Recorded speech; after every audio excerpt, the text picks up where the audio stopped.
Hello there everybody and welcome back to Tomb Raider. We are making our way towards the broadcasting tower so that we can send out our SOS. I've gone ahead and I've changed Lara's outfit. Get her a little better covered to deal with the snow, and I did all of my upgrading and whatnot at the campfire in the last episode. So let's just go on ahead and move on through. We have another relatively small area to pass through.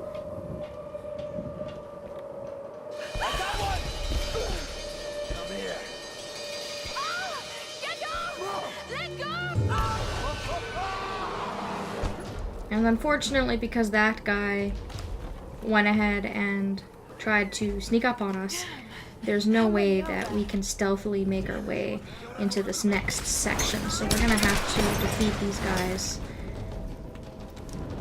And they're in a relatively large group. There's quite a few of them around, but shouldn't be that big of a deal.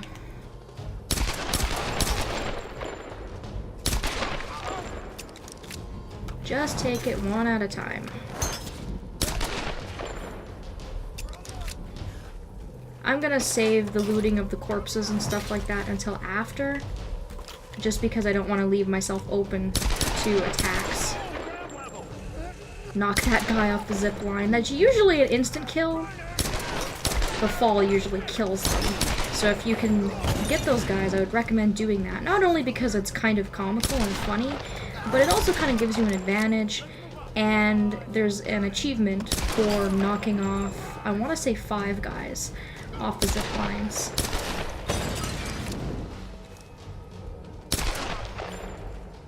Just taking out the bulk of them. I'm going to destroy those guys with barrels. And then after that, we just have a couple more coming out of the woodwork here.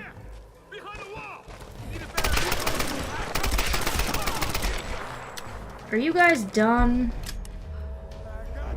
Is it really worth your life to try and stop me?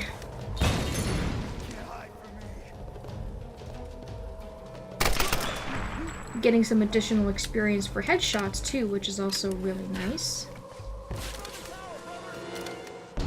Once you're done with that first section, you can come up onto this platform here and you can see that there's more of them waiting for us.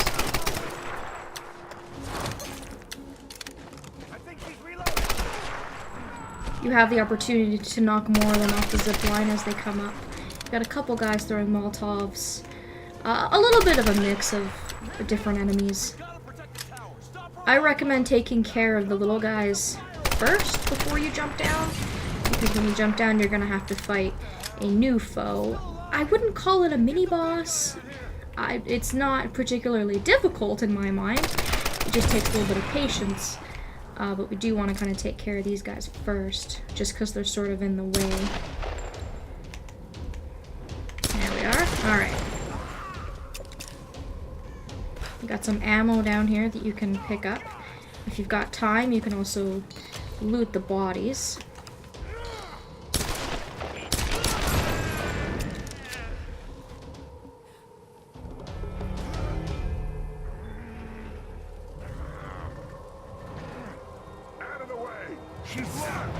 So they send out the first armored enemy, and because we're not able to just shoot him like we would a normal enemy, we kind of have to be a little bit tactical about this. When he goes to attack, you want to roll out of the way, and then you can shoot him or you can hit him with your climbing axe.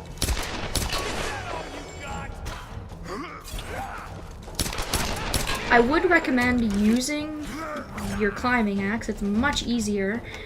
But when I was recording this originally, something happened with the recording, and I wasn't able to go back because this game operates entirely on autosaves.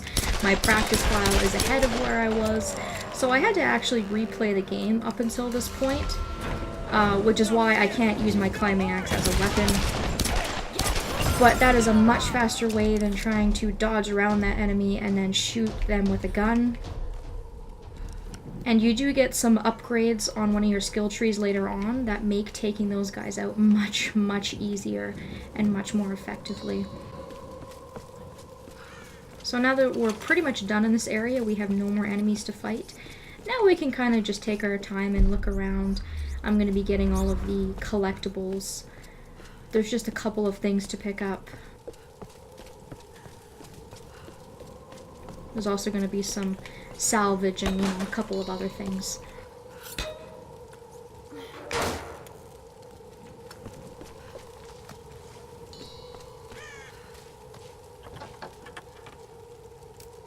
Some kind of soldier's identity tags. I don't recognize the kanji. Were these used during World War II?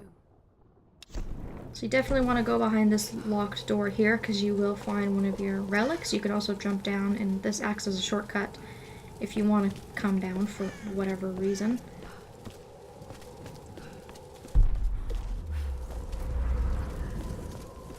And then there is also a campfire up on the highest level here.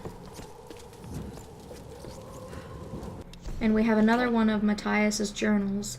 Matthias started uncovering clues to the true nature of this place, but what was his plan? We have quite a few of those right now, actually. Probably not too many before we can get them all and then read them all and kind of piece together the whole story, if that's what you choose to do. Take the zipline down from the campfire and you'll have your treasure map right here. So it's very, very close by, and as you can see now, everything is going to be highlighted on the map. This is an area I kind of have memorized. I don't think I'll need to look at the treasure map, but if I do, then I have it, so that's always a good thing. And again, you can totally get all this stuff on your way through the area while you're fighting. An alloy badge awarded to marksman 2nd class in the Imperial Japanese Army. A faint kanji etching. Someone's name? But I personally just find it a lot easier to do this later on. Just because you don't have any enemies in the way and you can kind of just loot all the bodies and pick up anything you want to pick up without having to worry about getting shot at. Near where we were ambushed, there's the one and only cache behind that truck there. And we should just have one more relic, I do believe.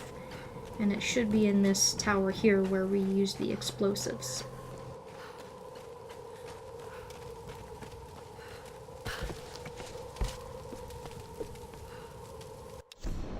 And another one of Matthias's. Matthias is a truly evil man. The way he speaks of violence and killing so casually. This is madness. If you look at his first journal entries, they date back to the 80s. I don't know what year this game takes place. It did say in the beginning, opening cutscenes, I think it takes place in the early 2000s. You have to think that if someone has been shipwrecked and been on this island for a period of like 20 years, I think they have a pretty legitimate excuse to be crazy. I'm just saying. And as you can see there, I pulled up my map and we have everything collected. So there's, again, another short area that we won't have to come back to because we did everything in one trip. And as we can see now, the tower is right in front of our face. So that's kind of the only thing we have left to do now, is to go and get to the tower and send out that broadcast. So this area is kind of scripted. Okay, here goes. You do have to move Lara upwards. She won't move on her own, but there's literally nothing to do except for to just follow the very linear path up the tower. You get some very, very nice shots of the environment. Hopefully you guys aren't afraid of heights, because we are going to be very, very high up.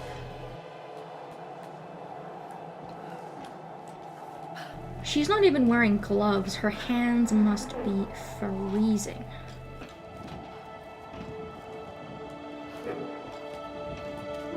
But again, at least if you're kind of doing this very linear scripted climb, you do get some very, very nice cinematic shots.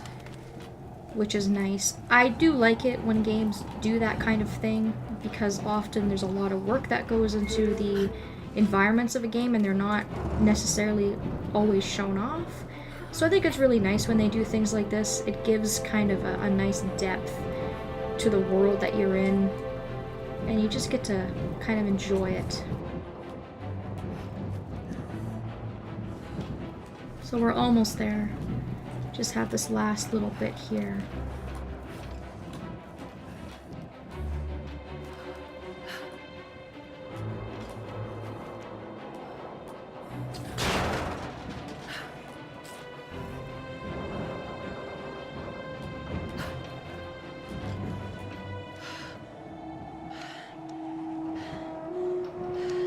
Now she's literally on top of the world.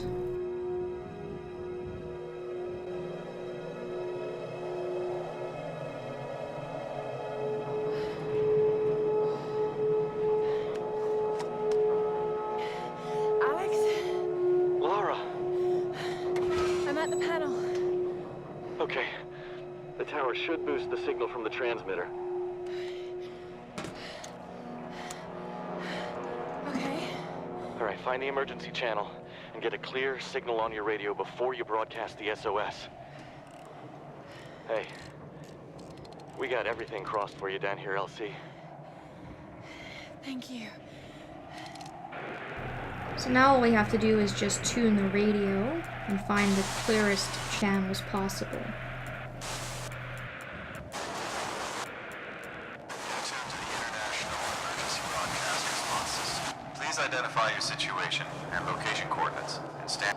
Mayday! Mayday! This is Lara Croft of the Endurance. We are stranded on an island in the Dragon's Triangle. We need help and medical supplies. Please respond. Come on.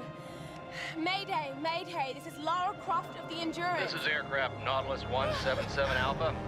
Searching for you since the distress call from your vessel. Almost given up hope. So had we.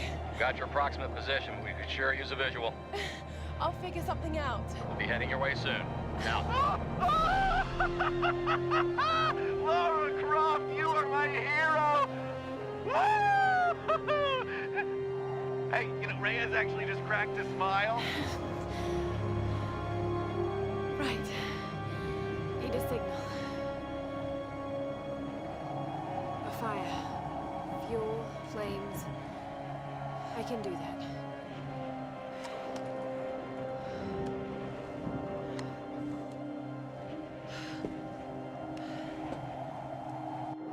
So fortunately we don't have to climb down, it just automatically puts us at what is probably the best zip line in the whole game.